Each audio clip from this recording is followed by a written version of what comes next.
আসসালামু আলাইকুম রহমতুল্লাহ। আমি জাহিদ আপনাদের সাথে। আশা করি আপনারা সবাই ভালো আছেন। আজকে হচ্ছে 10ই জুলাই 2026 শুক্রবার। ভাবলাম আপনাদের সাথে একটু ভিন্ন ধরনের টপিক নিয়ে কথা বলি। আসলে যে ব্যাপারটা নিয়ে কথা বলতে চাই, কয়েকদিন আগে আমি আমার বন্ধু ফরহাদকে ফোন দিয়েছিলাম যে অনেকদিন আগে তো তোমাকে ফোন দিয়েছিলাম, তুমি মনে হয় নরসিংদী ছিলা, পরে তো আর তোমার খোঁজ নেওয়া হয়নি। তখন ফরহাদ বলছিল যে আসলে তার খালাতো ভাই মারা গিয়েছিল, এই কারণে তাকে নরসিংদী যেতে হয়েছিল। তখন সেই সাথে পরে একটা কথা বললো যে খালাতো ভাইয়ের যখন কবর খোঁড়া হচ্ছিল, তখন যেখানেই খবর খুঁড়ছিল সেখান থেকে পানি উঠে আসছিল। এরকম দু এক জায়গা খোঁড়ার পর দেখা যাচ্ছিল যে একই ধরনের অবস্থা। তখন সম্ভবত কলা গাছ অথবা অন্য কিছু দিয়ে নিচের লেয়ারটাকে জাস্ট কাভার আপ করে তার উপর রেখে মাটি দিতে হয়েছে।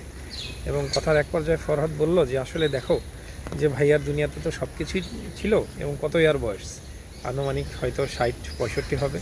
এই বয়সেও তাকে দুনিয়া থেকে চলে যেতে হলো। আমাদেরও তো দেখতে দেখতে 40 ইয়ার্স হয়ে গেল, হয়তো আমাদের কখন চলে যেতে হবে আমরাও জানি না।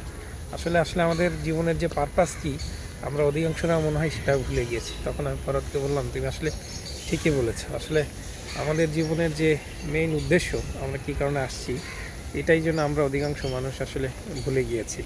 আমরা সবাই বুঝি যে ঠিক আছে, টাকা কামাই করতে হলে চাকরি করতে হবে, এটা করতে হবে, ব্যবসা করতে হবে, কিন্তু আসলে আল্লাহ আমাদেরকে তো বলে দিয়েছেন যে জান্নাত আছে, জাহান্নাম আছে, এবং সেখানে আমাদের চিরস্থায়ীভাবে থাকতে হবে, এবং সেখানে শান্তিতে থাকতে হলে আমাদের কী করতে হবে সেটাও তিনি বলে দিয়েছেন আল কোরআনে। তিনি তো বলেছেন যে ওমা খলাকুল জিন্না আল ইনসা ইল্লা লিয়াবুদুন, যে আমি জিন ও মানব জাতিকে সৃষ্টি করেছি আমাদের ইবাদতের জন্য। আর আল্লাহর নির্দেশনা অনুযায়ী, রাসূলের নির্দেশনা অনুযায়ী যে যা কিছু করা হবে তাহাই ইবাদত, সেটা দুনিয়ার যে কোনো ধরনের কাজই হোক না কেন। কিন্তু আমরা আসলে কয়টা মানুষ সেটাকে ওইভাবে পালন করছি? আমরা আসলে ভাবতেছি যে আমাদের ভাবখানা এরকম যে আমরা এই দুনিয়াতে আজীবন থেকে যাব, এটাই হচ্ছে আমাদের ব্যাপার স্যাপার। আমরা যারা হয়তো 2টা ফ্ল্যাট বানিয়েছি, তারা হয়তো চিন্তা করছি 3টা, যারা 5টা বাসা বানিয়েছি তারা হচ্ছে আরও কীভাবে 10টা বানানো যায় এরকম। এবং আমরা যখন আস্তে আস্তে বড় হচ্ছি, স্কুল কলেজে থাকছি, ছোটোবেলায় হয়তো ক্লাসে ফার্স্ট হচ্ছি, সেকেন্ড হচ্ছি, আবার কলেজ যাচ্ছি, কলেজ থেকে ইউনিভার্সিটি, ইউনিভার্সিটি থেকে হচ্ছে এই দেশ সেই দেশ। বাবা মা ব্যাপক খুশি যে না, আমার ছেলেগুলা স্ট্যানফোর্ডে পড়ছে, MIT-তে পড়ছে, হার্ভার্ডে পড়ছে। It's not a problem, definitely আজ বাবা মা হিসেবে তারা খুশি হবেন, আর এটাও দোষণীয় কিছু নয়, সবই ঠিক আছে। কিন্তু আমাদের যে, হ্যাঁ, আমরা সবাই কিন্তু এটা বুঝেছি যে আমরা যদি দুনিয়াতে খুব স্বাচ্ছন্দ্যের সাথে বসবাস করতে চাই, হ্যাপিলি লাইফ লিড করতে চাই, তাহলে আমাদের কী করতে হবে, এটা সবাই আমরা কম বেশি সবাই জানি। যে না, আপনি যদি ইন্ডাস্ট্রিয়ালিস্ট হন, অনেক কোটি কোটি টাকার মালিক হন, হার্ভার্ডে পড়েন, বিজ্ঞানী হন, সায়েন্টিস্ট হন, মানে আপনার অর্থবিত্তের যদি কোনো অভাব না থাকে, তাহলে আপনি বুঝেন যে আপনার লাইফটা অনেক চমৎকার একটা লাইফ যাবে। আপনি আনন্দময় লাইফ লিড করতে পারবেন, সারা পৃথিবী ভ্রমণ করতে পারবেন, আপনার লাইফটা খুবই এক্সাইটিং হবে, অ্যামিউজমেন্ট হবে, স্ট্যানিং হবে। কিন্তু এটা আমরা সবাই বুঝি, এবং কিন্তু আমরা শুধু এই জিনিসটাই বুঝি না যে আমাদের এই ছোট্ট পৃথিবীতে থাকতে হলে আমরা যেমন জানি যে আমাদের একটা সুন্দর বাড়ি হলে ভালো লাগবে, গাড়ি থাকলে ভালো লাগবে, মার্সিডিজ, BMW, ল্যাম্বরগিনি থাকলে ভালো লাগবে, এবং পৃথিবীটাতে ঘুরে দেখতে পারলে ভালো লাগবে। কিন্তু আমরা অধিকাংশই ভুলে যাই যে না, আমাদের যে আল্লাহ সৃষ্টি করেছেন যে পরকালে এখানে আমাদের চিরদিন থাকতে হবে, তাহলে সেই জায়গা থেকে আমরা যদি বাসা বানাতে চাই, শান্তিতে থাকতে চাই, আমাদের কি করা উচিত, আমরা অধিকাংশটা সেটাই ভুলে যাই। এটা আসলে আপনাদের জ্ঞান দেওয়ার জন্য বলছি না, কারণ হচ্ছে আমি আসলে নিজেকে বলার জন্যই মেনলি বলছি। আমি অনেক কিছু নিয়ে আসলে বলতে ইচ্ছা করে, কিন্তু আসলে অনেক সময় বলা হয়ে ওঠে না, কারণ এরকম একটা আমি হাদিস শুনেছি অথবা কোরআনের আয়াত হবে, আমি এই মুহূর্তে ভুলে গিয়েছি, যে তুমি নিজে যা করো না তা অন্যকে কেন বলো। এই কারণে অনেক কিছুই বলা হয়ে ওঠে না, কারণ আমার নিজের দিকে যখন তাকাই তখনই দেখি তো হাজারো দোষী আমি, তাহলে আমি অন্যকে কি বলবো। এই কারণে আসলে নানা কিছু বলা হয়ে ওঠে না। এটাই হচ্ছে মেন ব্যাপার। দুনিয়াতে সব কিছুই থাকবে, সব কিছু মিলে আসলে একটা ব্যালেন্সড লাইফ মেনটেন করতে পারাটাই হচ্ছে অনেক বড় ব্যাপার। কারণ হচ্ছে দিন শেষে আমাদেরকে তো সেখানেই থাকতে হবে।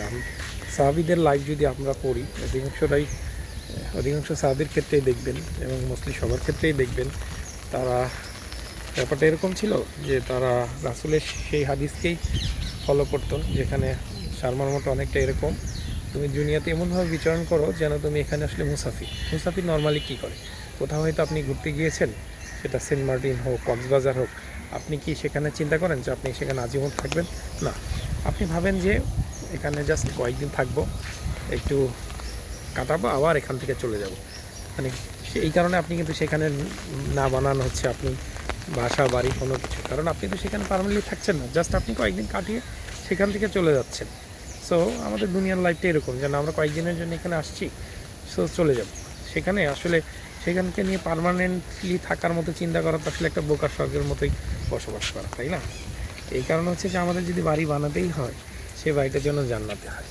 এর জন্য আমাদের সকলের আসলে উচিত যে আমরা আমাদের যে টাইমটা আছে সেটার জন্য আমরা সঠিকভাবে কাজে লাগাই। সেটা প্রত্যেকটা ক্ষেত্রেই আল্লাহ গাফুরুর রহিম। আমাদের অনেক সমস্যা থাকবে, ইনশাআল্লাহ তিনি আমাদের ক্ষমা করবেন, তাহলে আমরা জান্নাতে যেতে পারবো। বাট সেই সাথে আমাদের চেষ্টারও ত্রুটি রাখা যাবে না। যতটা সম্ভব আমাদের ভালো থাকার চেষ্টা করতে হবে, ইনসাফের পথে চলতে হবে। সেটা ইনসাফ সকল ক্ষেত্রে হতে পারে, যে আপনার অফিসে আপনার কথাবার্তায় যেন কষ্ট না পায়, আপনি যেন অন্যের হক মেরে না খান। সেটা বাসের 10টি টাকা হোক, অফিসের প্রিন্টারের একটা পেপার হোক, সকল ক্ষেত্রে আপনার কথা দ্বারা যাতে অন্য কেউ কষ্ট না পায়। এই বলতে বলতে আসলে ভিডিওটা অনেক বেশি লম্বা হয়ে গেল।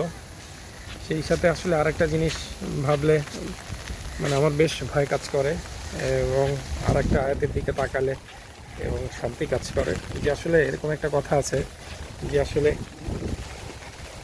এটা সম্পর্কে জিজ্ঞেস করা হবে যে তুমি তোমার দুনিয়ার যে সম্পদ এবং সময় সেটা আসলে কি কাজে ব্যয় করেছো। আমরা যদি আসলে অধিকাংশ ক্ষেত্রে তাকিয়ে দেখি যে আসলে আপনি একটু নিজে একবার চিন্তা করুন তো, প্রতিদিন আপনি কোরআনের কয়টা আয়াত পড়েন আর কয়টা হাদিস পড়েন।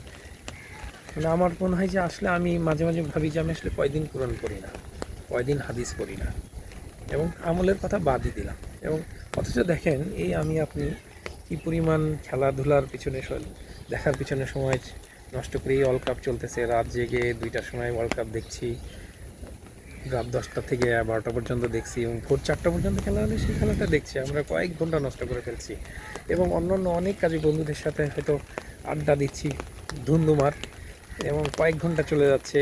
অথবা ফেসবুকের মেসেঞ্জারে, হোয়াটসঅ্যাপে আপনি যখন একটা স্ক্রলিং করতে বন্ধুদের সাথে চ্যাট করতে বসছেন, কয়েক ঘন্টা কেটে যাচ্ছে। একটু ভাবছেন একটা রিলস দেখবো, 1 মিনিটের একটা রিলস দেখতে গিয়ে 10 মিনিট 1 ঘন্টা কেটে যাচ্ছে, কোনো খেয়ালই নেই। কিন্তু আপনি যখনই মনে হবে যে না আপনি একটা কোরআনের আয়াত পড়ি, তখন মনে হবে যে শয়তান আমাকে এমনভাবে ধরছে, এটা এত সময় লাগবে, এই সেই কত অজুহাত। কিন্তু দেখেন এটা স্রেফ একটা শয়তানের ধোঁকা, আর কিছুই না। কারণ আপনি কিন্তু খুবই স্পষ্টভাবেই জানেন যে এটা আপনার আমার পার্মানেন্ট কোনো লাইফ না, পার্মানেন্ট কোনো দুনিয়া না। বাট সেই সময়টার জন্য আপনি আসলে কী পরিমাণ টাইম ব্যয় করছি। কিন্তু যে লাইফটা পার্মানেন্ট সেখানের জন্য আসলে কীভাবে কতটা গুরুত্বের সাথে সেই টাইমটা ব্যয় করা উচিত। এই কারণে হচ্ছে যে আর একটা জায়গা আছে যে কোরআনের একটা আয়াত আছে, ফামাইয়ামাল মিসকালা যাররাতিন শাররা ইয়ারা ফামাইয়ামাল মিসকালা যাররাতিন খায়রা ইয়ারা। এটা আমি আগের আয়াতটা পরে বলছি, পরের আয়াতটা আগে বলছি, এরকম হতে পারে যে ক্ষুদ্র ক্ষুদ্র ভালো কাজেরও যেমন হিসাব নেওয়া হবে, ক্ষুদ্র ক্ষুদ্র ভালো খারাপ কাজেরও যেমন হিসাব নেওয়া হবে, ক্ষুদ্র ক্ষুদ্র ভালো কাজেরও সেরকম হিসাব নেওয়া হবে। চিন্তা করুন যে আসলে আল্লাহ যদি আমাদের হিসাব নেওয়া শুরু করেন, আসলে আমরা কি সেই হিসাবটা দেওয়ার মতো যোগ্য? অবশ্যই না। যে তিনি আমাদের যে পরিমাণ নিয়ামতের ভিতরে ডুবিয়ে রাখছেন। এই যে দেখেন, আপনি হসপিটালে যান, আপনি একটা হসপিটালে গিয়ে যদি আপনার অক্সিজেন একটা কিনতে যান, একটু অক্সিজেনের কী পরিমাণ দাম, অথচ আল্লাহ আমাদেরকে অক্সিজেনের সাগরের ভিতরে ডুবিয়ে রেখেছেন। আমাদের যে একটা, আপনি চিন্তা করেন আপনার একটা হাতের আঙ্গুলের কথা চিন্তা করেন, যেটা না থাকলে কি হতো, একদিন যদি আপনার প্রসাব না হয় আপনার কি হতো। মানে আমাদের শত শত ফ্রি নিয়ামতের ভিতরে আল্লাহ ডুবিয়ে রাখছেন। সো আল্লাহ যদি আমাদের জিনিসের হিসাব চান, আমরা আসলে সত্যি হিসাব দিতে পারবো না। সো আল্লাহর দয়া রহমত ছাড়া আমাদের আসলে জান্নাতে যাওয়া সম্ভব না। সো আমাদের দুনিয়া থাকবে, সবই থাকবে। আল্লাহ তো আসলে দুনিয়াকে পালন করতে নিষেধ করেনি, কিংবা আমাদের আসলে একটা ব্যালেন্স লাইফের দিকে চিন্তা করা উচিত। মানে আপনি দেশে থাকেন, বিদেশে থাকেন, অথবা পৃথিবীর যেখানেই থাকেন না কেন, আপনি ইন্ডাস্ট্রিয়ালিস্ট হন, আপনি গরিব থাকুন, আপনি ধনী হন, সেটা কোনো সমস্যা নয়। আপনি হালালভাবে থাকলেই হলো, এবং আল্লাহর পথের দিকে আপনার আমার সকলের একটা প্রাণান্তকর চেষ্টা থাকা উচিত, এবং সেটাই জীবনের মেইন পারপাস হওয়া উচিত। আদারওয়াইজ হচ্ছে আমরা সত্যি সত্যি ভীষণ লুজার হব। আজকে হয়তো আমার এই কথাটা আপনার কাছে বোগাস অথবা লেকচার মনে হতে পারে, বাট আমরা হয়তো সেই দিনে যখন পড়বো তখন তখন মনে হবে যে না আসলেই আমরা কী হারিয়েছি।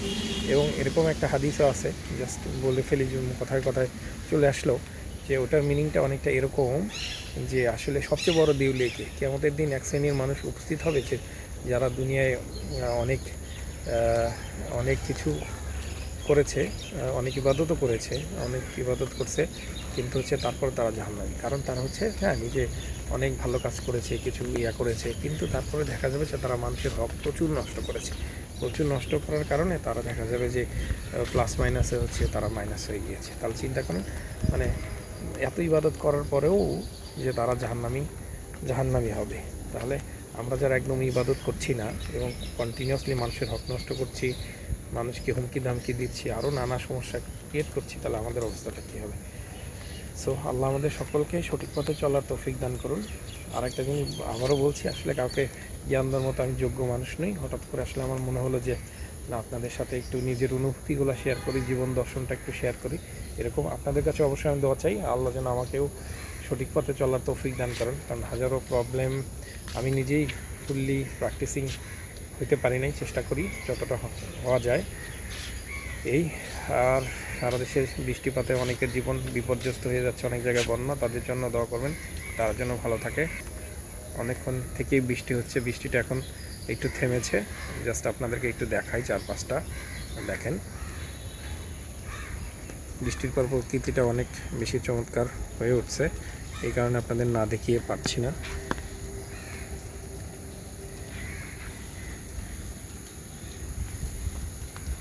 ওয়েদারটা খুবই চমৎকার। সকলেই ভালো থাকবেন। আসসালামু আলাইকুম রহমতুল্লাহ।